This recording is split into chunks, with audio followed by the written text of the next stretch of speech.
glorifying God on the day of visitation. Ang unang interpretation is this.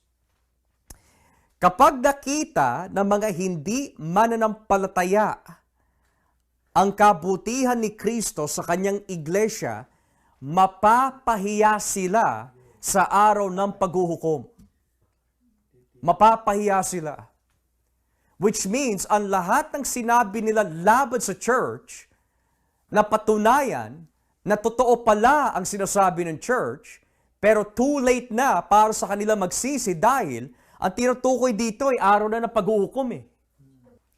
Sa araw ng paghuhukom, patutunayin po ni Yahweh sa lahat ng mga umuusig sa church, lahat ng mga sinasabi mo laban sa aking mga anak, ikaw yung sinungaling. Ang Diyos ang gaganti para sa atin on the day of judgment. Ang kanilang kahinatnan on the day of God's visitation ay nakakatakot. Why do you think sinasabi po ng Biblia, huwag tayo gaganti? Dahil walang anumang ganti on our part ang mas hihigit pa sa ganti ng Diyos.